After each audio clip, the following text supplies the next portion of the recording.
those that are read for the last 40 years. And today I have my special guest. He's a podcast host too, like me, and successful podcast. No other than Mr. David Sidoni. Hi, how are you? I'm fabulous, fabulous like you, Mr. David. And can you please introduce more about yourself? Sure. My name's David Sidoni, and I'm the host of the How to Buy a Home podcast. It's part of the How to Buy a Home platform. The goal is to educate and empower young people who want to buy a home. It's for first-time home buyers to get the clarity that they seek, because it can be an incredibly overwhelming and confusing process.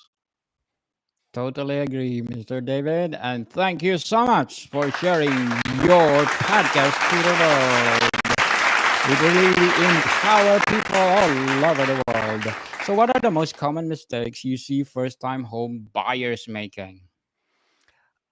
All over the world, I see people that end up spending too much time renting.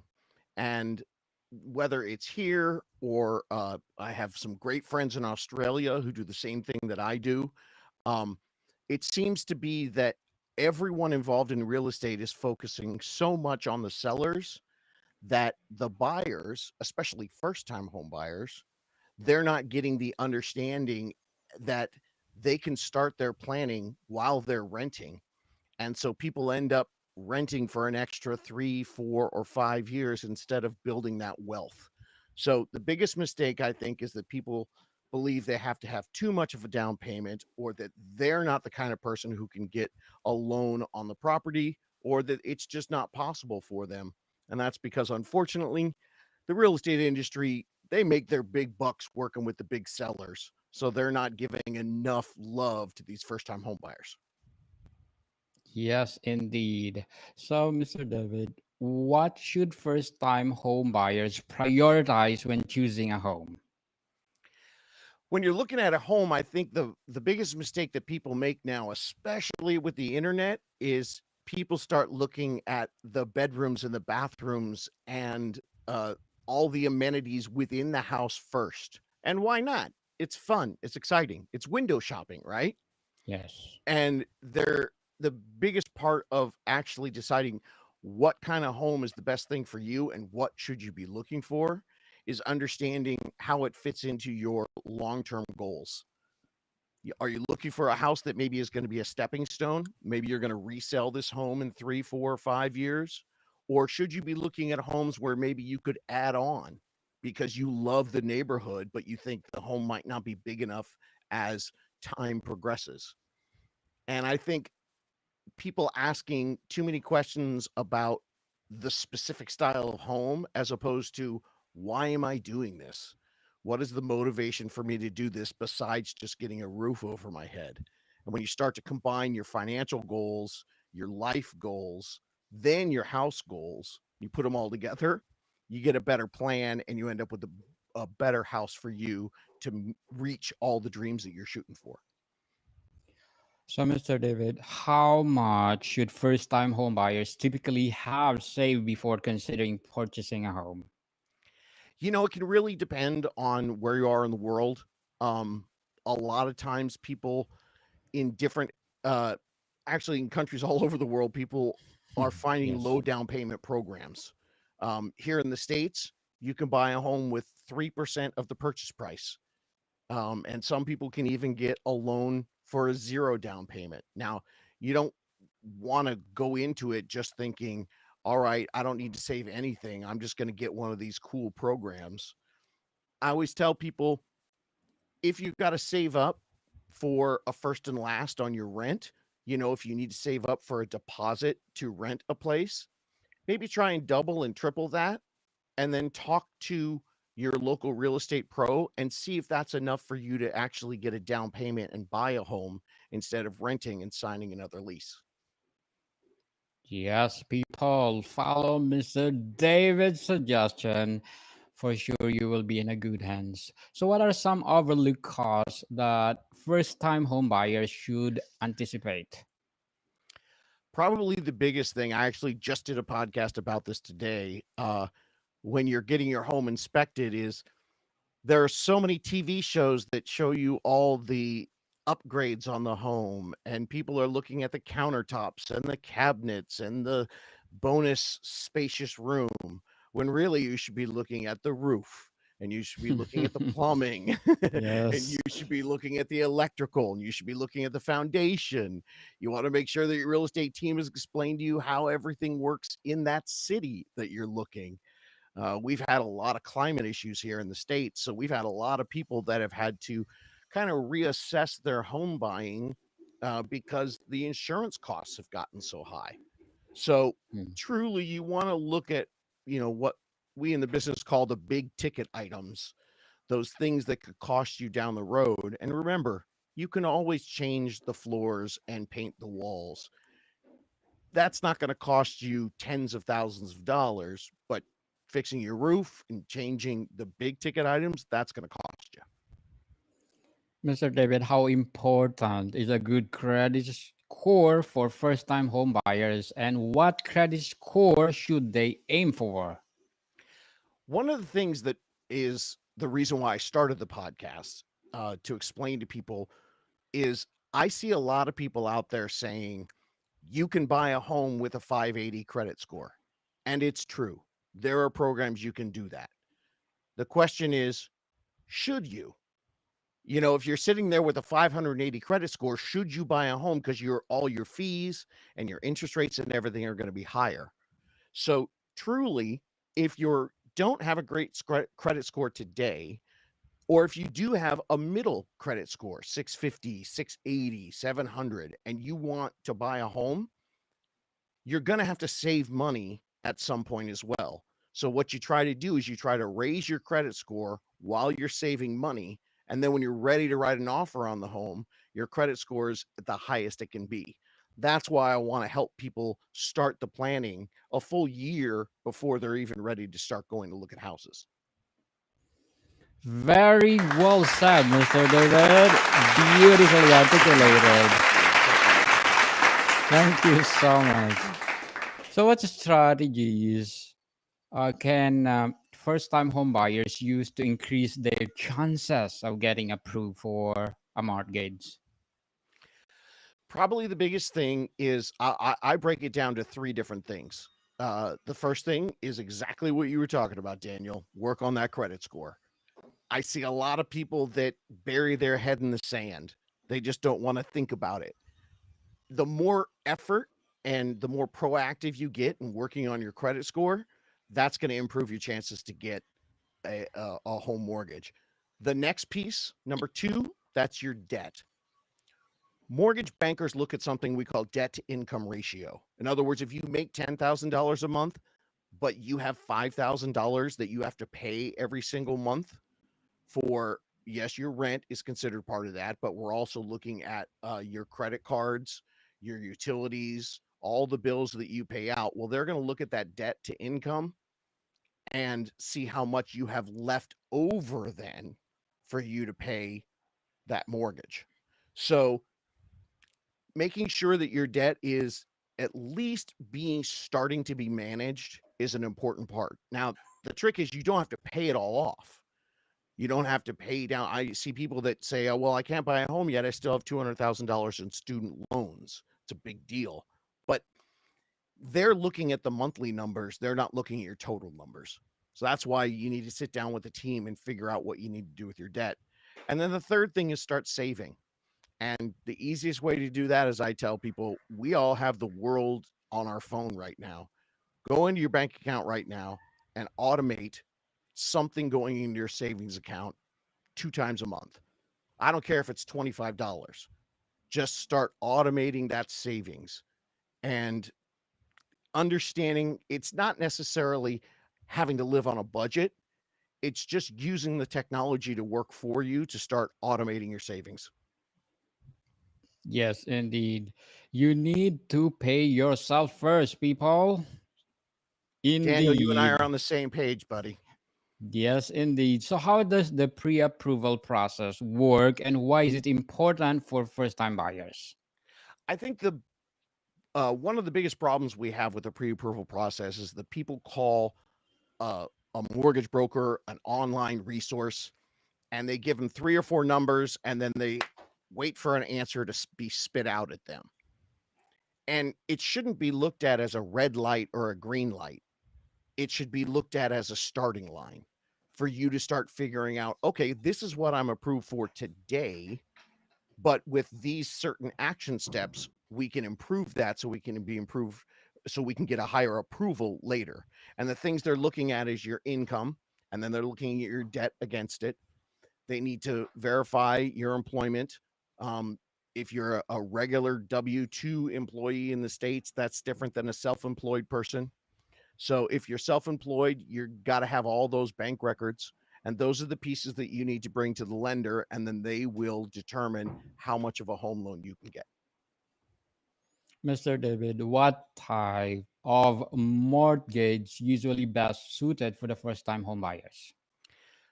Well, in the States, we've got a few different ones. My favorite is a VA loan, and that's from active military or retired military. You can do those with zero down. Those are incredible. The other are two ones that we use the most are a conventional loan. And if you look good on paper, you can get a down payment 10%, 5%, even as low as 3%. And then the other thing we've got here is FHA is a government backed loan, and those are 3.5% down. Most of the time, I've been doing this 20 years now. Most of the time, people are using an FHA 3.5% down payment. Can you discuss some common incentives or programs available specifically for the first-time home buyers? Boy, as a guy who teaches all across North America, I get Yes. this question asked all the time. And the problem is I can't answer it because the thing about down payment assistance programs and grants and the things that are going to help you be able to get that money so you can buy a home, they are individually voted on by states, by counties, and even by small municipalities and cities. So, what works for someone in California doesn't work for someone in Kentucky. Those programs are going to be totally different. So, that's why one of the big things that I preach to everybody is spend 10 times more of your precious time shopping for the real estate agent and the mortgage broker that you're going to work with. But what happens is people end up spending all their time shopping for the homes online or just shopping the interest rate when really you're going to need the expertise of a local team that knows all those local programs. Mr. David, in today's market, what challenges are first-time home buyers facing and how can they overcome them? Boy, Daniel, there's a lot. You're making me feel like I'm in my team meeting. This is what everyone asks me that I work with. They're like, David, what do we do to help these people? Yes, Um, indeed. I think the biggest problem right now is that since COVID, unfortunately, when you're a young person, you don't necessarily look at the world in the same way that investors do. And investors realize that they ride the good times and they enjoy it, but they prepare for what could be a bad time. And when the bad time happens, that's when the investors do most of their buying. So right now, because houses are getting unaffordable and because interest rates are a little bit high compared to where they used to be, it's fear. The biggest challenge we're facing right now is fear. And people think that if they buy a home today, it's going to cost them money if the home drops in value. Where the actuality is, there's not enough inventory. Supply and demand is going to keep the prices steady for quite some time. And it's just trying to get them to understand the math. Yeah, it might cost you $500 more than your rent to buy a home right now. And so it feels like it's not a good deal. But next thing you know, it's 3 years from now, and you've been renting for $2,000 or $3,000 a month, and all of that money went to your landlord when it could have been going to you and growing your financial stability and your financial future. Definitely. And how does someone determine how much they can realistically afford when buying their first home? It gets interesting because when the global recession happened, back in Yes. 2008, they ended up changing all the rules for home mortgages. So you can't, even if you go to a bank and they say this is what you can afford based on your salary right now, a lot of people say, well, I don't want to spend all that. And I appreciate that and I understand that. But we want to make sure that people understand that the rules are very strict. So whatever they approve you for, you should be able to afford that monthly as long as you don't incur any crazy new payments in your life. Totally agree, Mr. David. Why is hiring a real estate agent particularly beneficial for first time home buyers? Because there are so many factors that go into buying a home that are not on the paper. When you're in a particularly, again, the supply is very low and the demand is very high. So we've been having bidding wars for almost a decade now. And having that representative who knows all the tips and the tricks, who has a connection with a local mortgage broker who can help you figure out, are there down payment assistance programs in your city? Do they still have any money? Are they running out by the end of the year? Your advocate can be your Google and they'll be able to answer all your questions. And then if they have a great reputation, you'd be surprised at how many times, just because myself or my team is writing an offer for someone, there could be 3 or 4 other offers and ours might be second place. There's another offer $5,000 more than us. But if the agent doesn't know that other offer, but they know us, they will quite often recommend that they say, hey, this one's $5,000 more, but this one is a guaranteed close. That's such a huge benefit for you to have an advocate that is respected in the community of real estate. Mr. David, what advice would you give first time home buyers when making their first offer on a home? This is going to sound silly. If you're in a, if you're in a multiple offer situation and the home you think people, it's listed at 375 and you think people are going to offer 400, offer $402,000. I cannot explain how many times, sometimes if there are 3 people and they all bid up to 400 but yours is 402, along with the reputation of your agent and everything else in there being worked out, that's a silly little trick. And sometimes the sellers will go, I'll go with that person. But the real answer, real estate comes down to 2 things. It's time and money. So find out, do they want to vacate the home quickly? Are would they take less money if you could close in 2 weeks as opposed to a traditional 4 weeks or 6 weeks? Once you understand the seller's motivation, what exactly they need, are they really looking for the time or are they looking for the money? Sometimes you can close and then rent it back to them for 3 or 4 months because they don't know where they wanna go, and that's a great way. So don't just think about the price, think about the convenience to the seller, and a lot of times that'll put your offer above the rest. Thank you for your advice, Mr. David. So empowering. I hope our listeners right now follow you so that they will know what they're doing as a first time home buyers. So, what will be your short term and long term goals as a podcaster? Well, it was one of those things I actually did for my own business. I thought my own business in Southern California was gonna have a little first-time home buyer division. Then people started hearing the podcast and started calling me and say, I really enjoy this type of teaching. Who do you know that's like you in other parts of the country? So I've been growing that for the past 6 years, and we do quite a few different transactions where I just match make. I refer people to the best people. So my goal is that every first time home buyer every year, because there are a million of them every year, literally a million, that Yes. they get the education that they need, and whether they use my education and they do it on their own or they ask me for one of the matchmaking with one of the top realtors in their area, someone who's going to treat them right. My goal is that we just increase the number of that every year. And I really enjoy doing interviews and talking to people and kind of spreading the good news about it.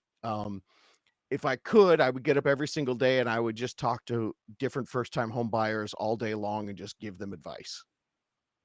Good luck to your goals, Mr. David. And people, it's totally free. So please do listen to the podcast itself. It will empower you, especially for the first time home buyers. So, what role does location play in property value and future appreciation for the first time buyers? It can be, again, that's where thinking about your entire goals is important as opposed to just looking at the house. If your goal is to have a property that you eventually want to sell, or maybe eventually you want to rent it, that's when location is going to be important. I have a lot of people that maybe don't want to live by a college forever, but they'll buy their first house by a university and then move out of it in 3 or 4 years, and then they rent it because they realize that they're going to have a constant flow of people who need that particular place to live.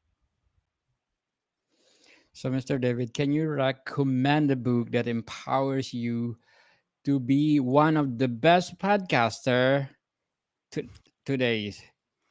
You know, I have a lot of books that help me on the entrepreneurial side of things. But it was really interesting when we first started talking and I was figuring out. I went to this book that I've talked about on the podcast. It's a little book written in a parable form. It's called The Richest Man in Babylon.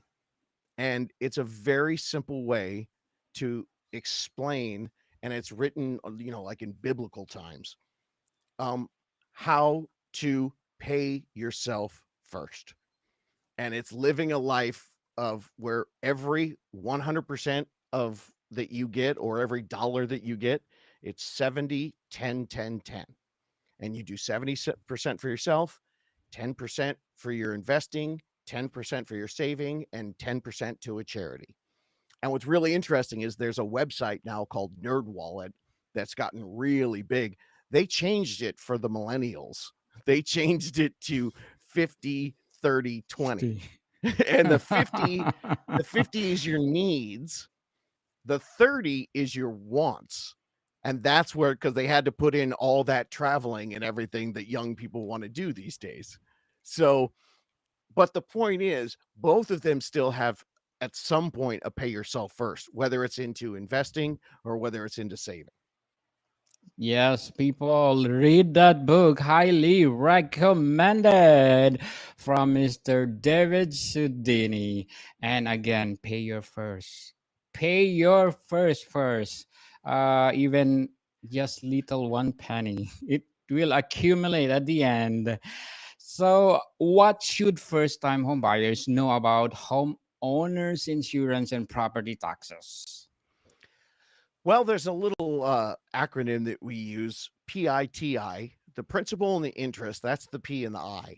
So that's part of your monthly payment.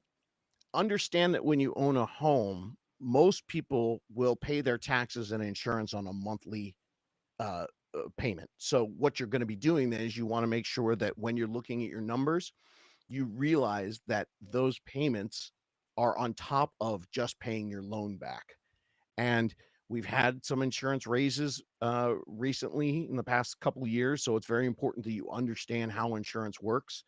And taxes are taxes, but the great thing about it is that when you purchase a home, there's a whole lot of write-offs for all the moving and getting into the property. Definitely. Be ready for it, people. So before we wrap up our discussion, Mr. David, I'm inviting you to please do listen one of my audiobooks, people. Audiobooks available on Audible. For sure, my Book 101 Review Volume 3 Suggestions, Book 101 Review Volume 2 Selected, and Book 101 Review Volume 1 Highly Recommended. These are the products of my first season on Book 101 Review. And for sure, my Threads of Existence, one of my self help books.